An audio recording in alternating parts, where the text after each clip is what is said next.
My name is Joshua. This is the Power Recovery YouTube channel. And today we are joined by Darlene Lancer. He's a licensed marriage and family therapist. Thank you so much for joining us today, Darlene. Thank you very much. Oh, thank you so much. Thank you. I know there's a massive time difference between us, so I'm glad we've managed to arrange this, and I do appreciate your time. For people who don't know who you are, Darlene, could you just give us like a brief synopsis of your background and your history and what led you to doing what you're doing now? I was a lawyer for many years, but I was never happy doing that. And then midlife, I changed careers to do what I always wanted to do as a child, and that was become a therapist and eventually an author. So I wrote Codependency for Dummies 2011. It was published in 2012. And then a few years later, Hazelton asked me to write Conquering Shame and Codependency. My books are either side of my head.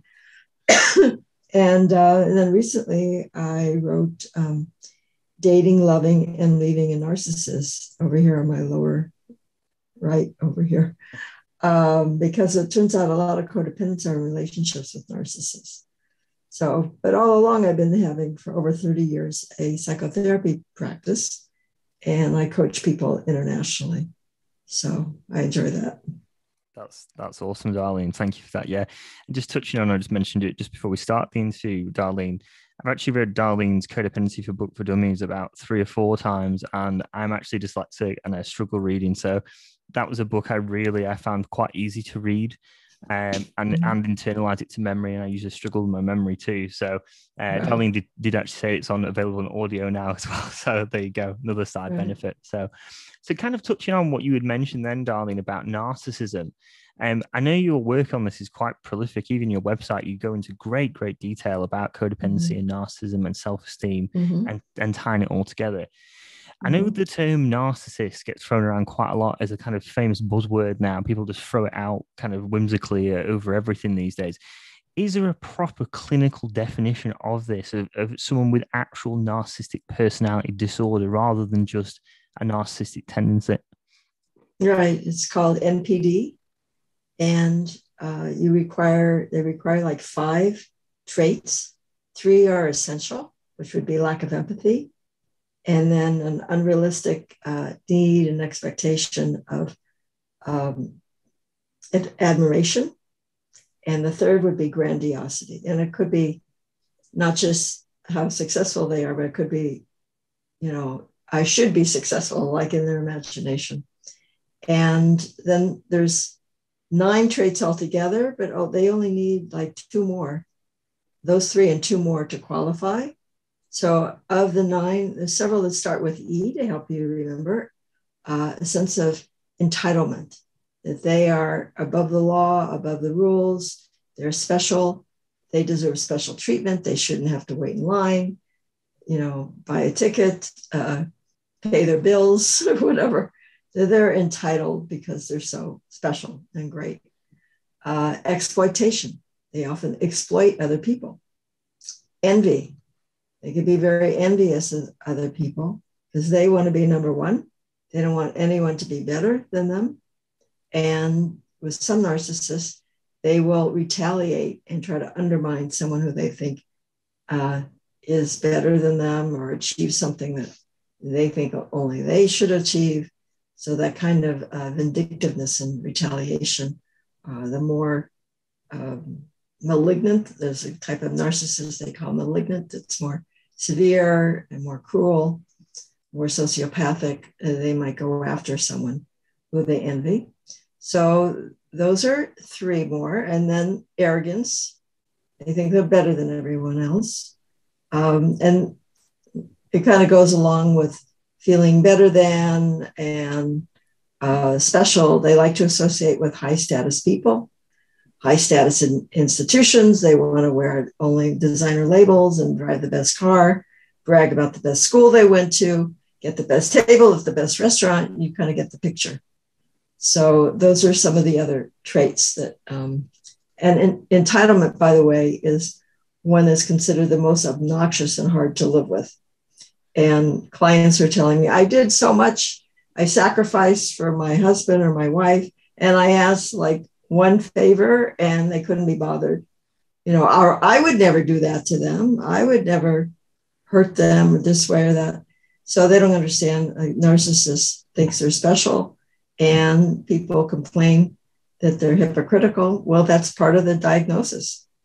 The rules for other people don't apply to them. So that's a great answer. Yeah. That yeah. is one of the things, isn't it? They are like pathological hypocrites. That they say do and do like two different things. It's interesting with I know you mentioned then about entitlement and arrogance. I know you mentioned on a lot of your videos, you mentioned about aggression as well, and how this ties in with narcissism. Is that an actual core characteristic of narcissism, or is that just something that could potentially exacerbate? No. No, they're narcissists that are not aggressive. Just because they may be critical, or think they're better, that's not necessarily considered aggression. So, on the other hand, it's not one of the traits in the diagnostic manual. However, the more aggressive a narcissist is, the more severe their narcissism. So, I haven't said it directly, but imply that it exists on a continuum. So some people might just have the minimum 5 traits, and some people have all 9 and they're all severe.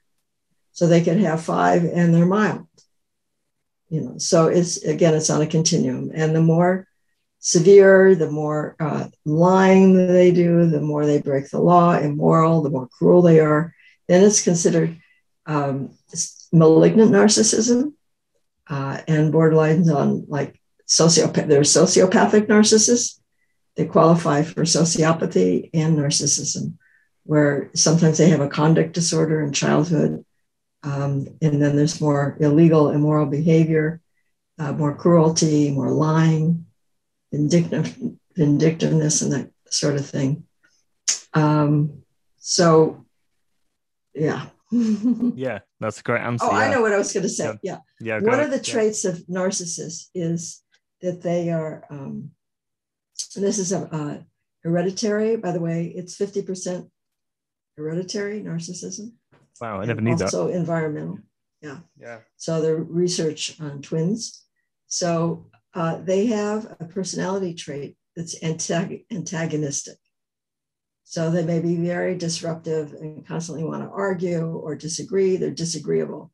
So a trait that people inherit could be agreeableness, conscientiousness, extroversion, introversion. Those are inherited traits.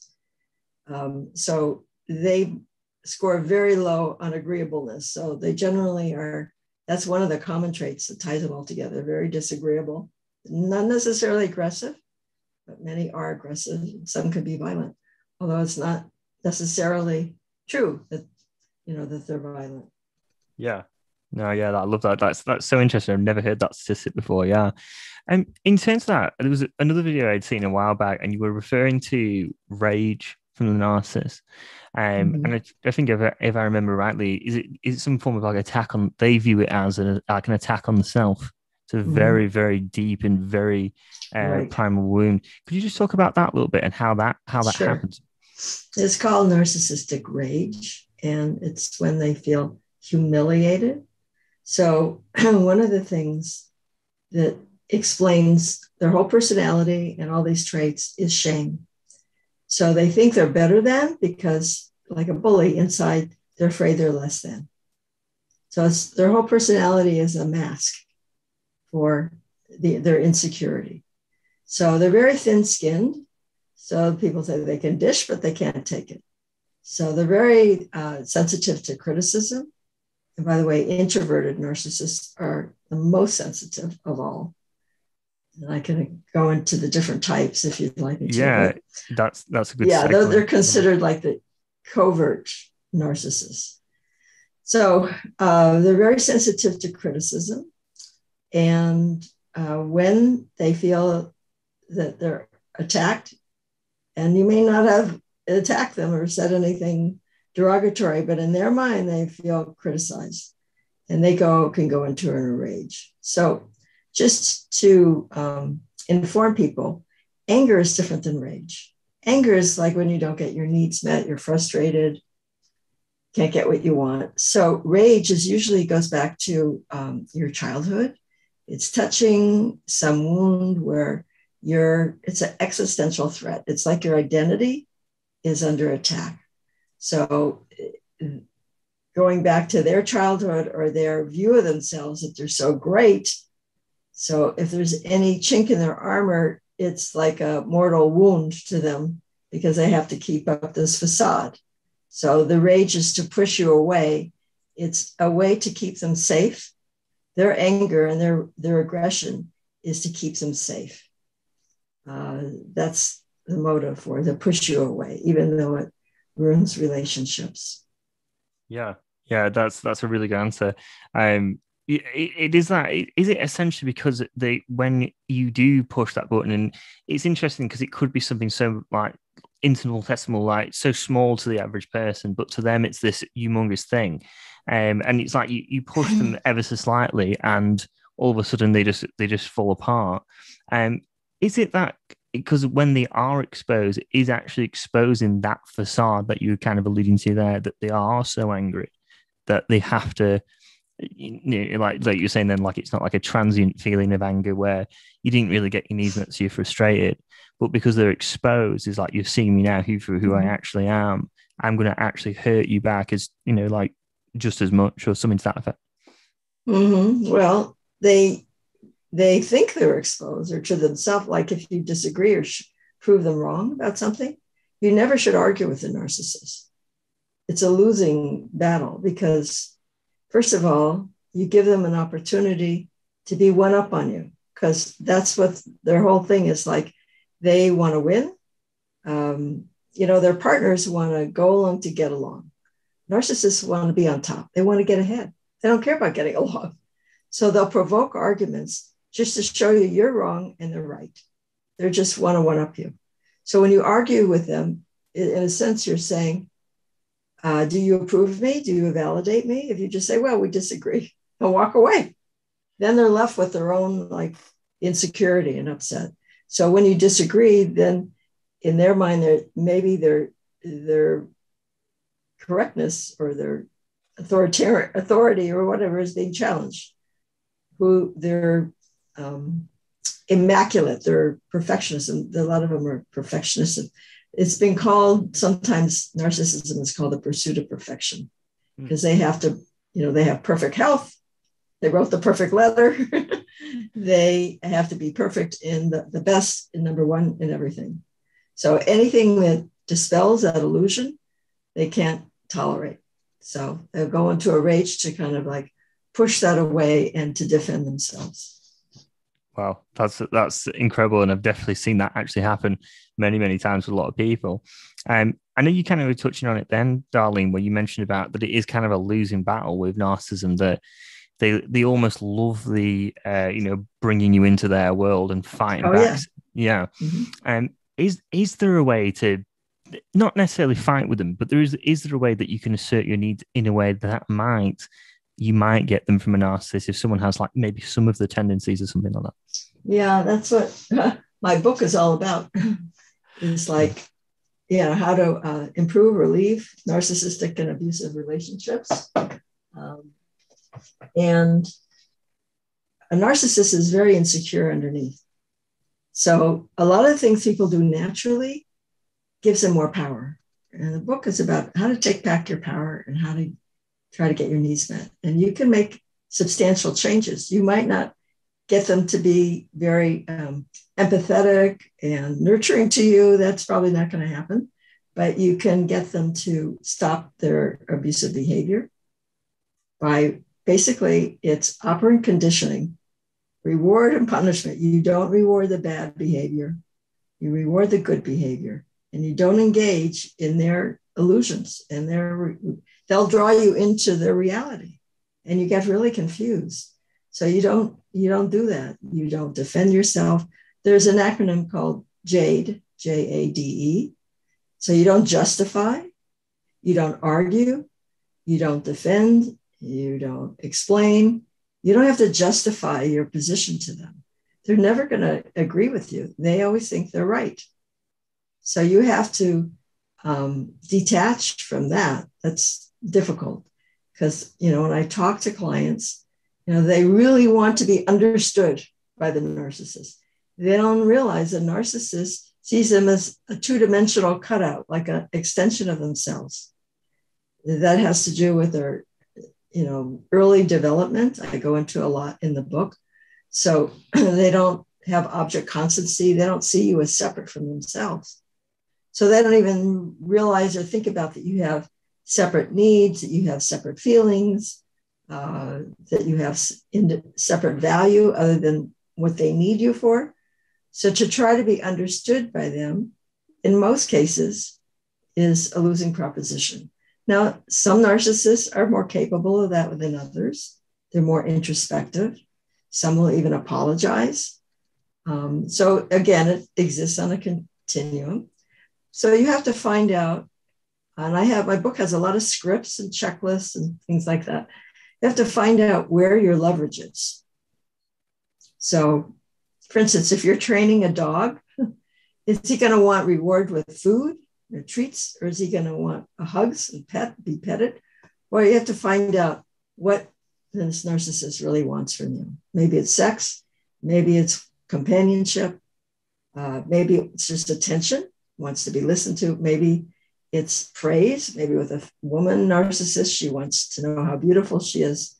So, and then you let them know that when they do their bad behavior, and you say it in not in a judgmental way that's going to start an argument, and you make I statements, you have to be assertive about it, not blaming, not judging, but just very matter of fact, when you don't help with the children, or don't, you leave your mess around or something, my loving feelings go away. I don't really feel like, attending your business meeting with you, your partner's meeting or whatever it is, because, and you keep emphasizing, this is a two-way street. I don't feel like when you don't help me, I don't feel like we're partners.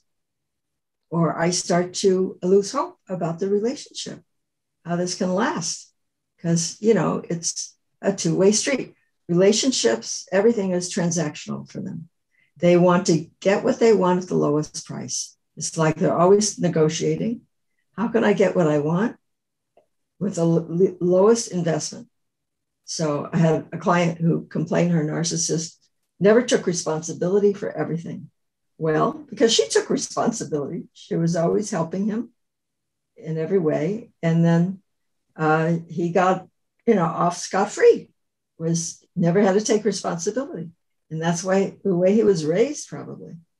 So people complain, oh, my partner is so entitled. Well, they are probably feeling unentitled.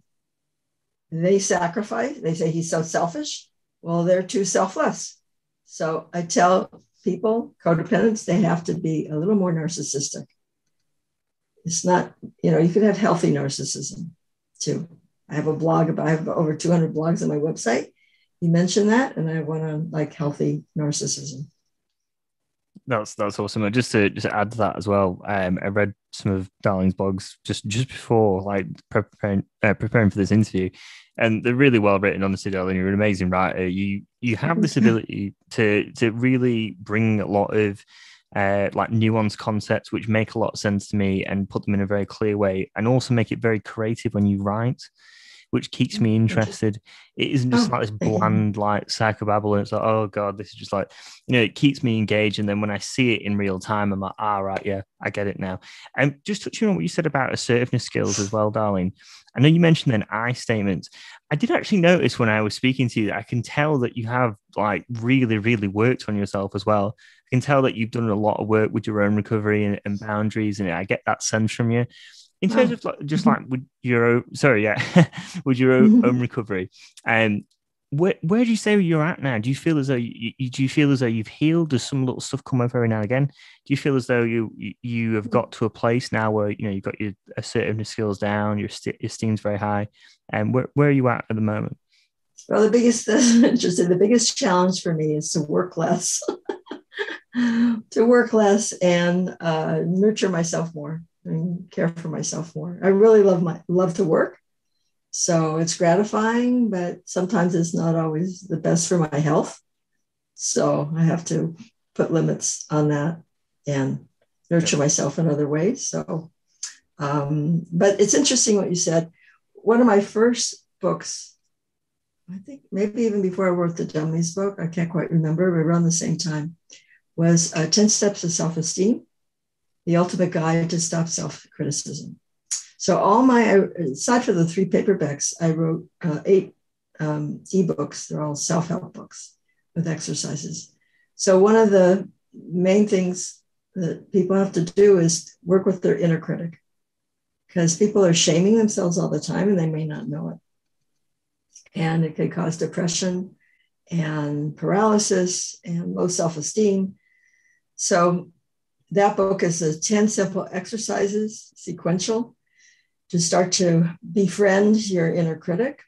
And then the next one I wrote in answer to your question was How to Speak Your Mind, Become Assertive, and Set Limits.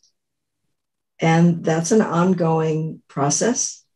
I've worked on it, and it takes years to change it, especially in situations where you're emotionally charged. Like if you're in an argument, you feel threatened, you're hurt or angry, naturally you want to say you this or you that. So you have to make it a habit to start saying, take responsibility for yourself and say, I'm feeling this or I'm feeling that, because otherwise the other person leaves the conversation because now they're on the defensive. And nobody makes you feel a certain way. Maybe you're feeling that way because it's a trigger from your childhood or something. And then I turn both of those books into webinars on my website. So, yeah. So and what I was going to say is that I point this out in my ebooks. The way you speak and your boundaries, your ability to be assertive conveys your self-esteem. Wow. And when you build your assertiveness skills, you incidentally build, or at the same time, build your self-esteem. And the more you build your self-esteem, the more assertive you become. So it's a synergistic process. And those are 2 learning skills. Those are just things that are learned that weren't learned in your childhood because of shame growing up and dysfunctional communication. Most codependents come from families that one or both parents were passive or aggressive, and they didn't learn assertiveness, and they didn't, their feelings and needs, their voice, opinion wasn't respected. So they have to feel that what they have to say and their needs and wants and feelings have value. So that's part of your self-esteem and recovery. But those are things you can learn. It's certainly not hopeless. Yeah. Yeah, I love that you mentioned that it operates like in parallel with your self-esteem, and then that feeds into the next. And yeah, that's amazing. For example, if you go on a job interview and they ask a question and you don't give a direct answer, you start beating around the bush. Not only are you annoying the interviewer, it's showing insecurity and low self-esteem. Because self-esteem, you could admit, no, that's not one of my strengths, or I don't know. Or let me think about it. Or, you could be direct and honest about it. Love that. Yeah. So it sounds like making the I statements, being more direct, it all feeds into it. And like you said, then it's like a learnable skill. So even if you might not have it right now, you can definitely use it as practice. I can't remember what psychotherapist said, but they were saying that boundaries are almost like a spiritual practice, like having to assert yourself and feeding it into your self-esteem. And it's like this day in, day out thing. It's interesting you mentioned that about, would you say you're a workaholic, Darlene? Like, normally, like probably, yeah. Yeah. Okay. So. Yeah. Your work is amazing. Honestly, I highly recommend anyone buy anyone's Darlene's book. Really check her website. I'll leave a link in the description box. Well, you're an amazing writer. Definitely noticed, because I've actually started working with a coach myself. And it's been like, whoa, a massive difference. I was so stubborn. I actually had one for my weight training recently, and then I've just got one for healing and for codependency and self-esteem, all the stuff that you write about, and what a massive difference it is. Having someone there, and it really broadened my perspective. So everything you've said on this interview, Darlene, I definitely really relate to. I know we're kind of pressed for time, darling, but is there anything in terms, say if someone is listening to this and they're hearing all these concepts of self-esteem and possibly narcissism, codependency, shame, is there anything you would recommend doing people do to get started with their own healing and improving their relationships, improving their self-esteem? Well, I would start one of the first exercise in 10 steps to self-esteem is to write down in your negative self-talk. Most people are not conscious of how much they should on themselves. All your shoulds, that's judgment. So write it down every day and get it out on paper so you can see it. You might not like what you see, but you can't change what's unconscious. Even when they tell people who want to quit smoking, they say, don't try to stop, just count how many cigarettes you have. Just become more aware. And that creates a shift in itself. So that's number one. And then a lot of codependents can't identify their feelings or their needs. So start asking yourself, what am I feeling? Write about it. Journal. Journaling is very powerful. In the Dummies book, I have a list of about 200 feelings. See if you can, and you may not be able to figure it out right away, but be patient. Sometimes feelings are a mixture. Like I think guilt combines fear and anger. It's anger at yourself or fear. So try to figure out what you're feeling. And then if you're feeling in a bad way, ask yourself, what do I need? And sit with it until you can figure out what you need. And then go ahead and meet your needs, because good parenting is mirroring. So I see that you're sad. And then the parent gives help. Let me give you a hug. Let me reassure you. So a parent needs to mirror and empathize and give help. So those are things most codependents didn't have, healthy parenting. You have to learn to do for yourself. And then you can set boundaries. If you don't, then you could be more assertive and set boundaries. You have to know what you feel, what you want, what you need, and give it value. So it's not because I say it in my book or I say it. You have to feel that you deserve it. You don't want to be treated that way, or you expect a certain reciprocity or to be treated a certain way. Yeah, love that. Love that. Yeah, I definitely remember certain phrases from your book. It's really weird. There's certain books that I have, like, typically with my dyslexia, I read a line and then completely forget the line and then I have to go back.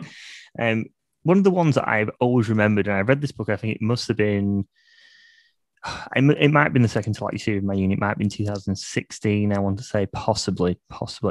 But I remember you said that your impact dwindles with words.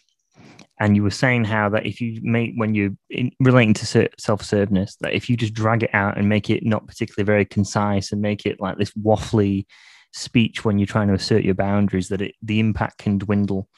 Would you agree with that as well, Darlene? You're saying about keeping it like concise, short, to the point, say how you feel. I have a blog on assertiveness. I go into it in depth in my book and webinar, the 5 keys to assertiveness.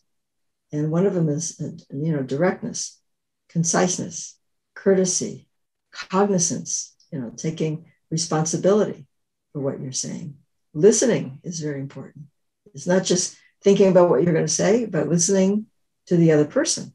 If you want them to hear you, you have to listen to them too. So there's like 5 key components. I don't know if I remember them all off the top of my head, but yeah, those are conciseness. The more you talk, and people repeat themselves a lot, the more you dilute your message. Yeah, 100%. I remember Biden when he was debating the earlier competition, the election against Clinton, and the interviewer said, "So it's said that you're not concise enough. You just talk too much," or something like that. And is that, can you manage that? Or he gave a 1-word answer, like, yes. Yeah, that's brilliant. That's brilliant. Awesome, Darlene. Well, thank you so much for your time, Darlene. I could literally listen to you all day speak. Honestly, you're a really insightful person, and thank you so much for your time.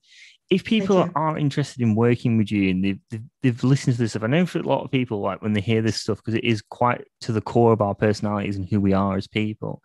If they've taken to this message, is there a way, the best way to get in contact with you? Or if they want to work with you, what's the best way to get in contact with you? Well, my website, you can look for my name, darlenelancer.com. And I have a website, whatiscodependency.com. And in the menu is the services page. So you can go there and find out more about how to work with me.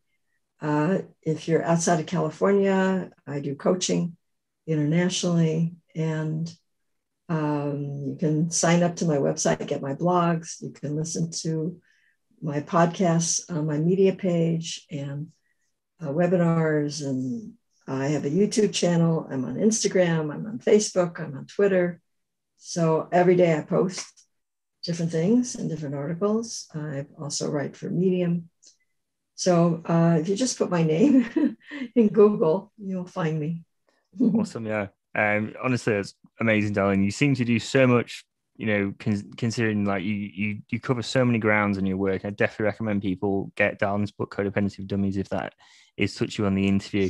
So I'm going to wrap it up there, Darlene. I'll make sure to send you this file after it as well. And hopefully speak to you soon, Darlene. Okay. Thank you so much. It's been a pleasure. Absolute pleasure. Speak to you soon, Darlene. Bye-bye. Okay. Bye-bye.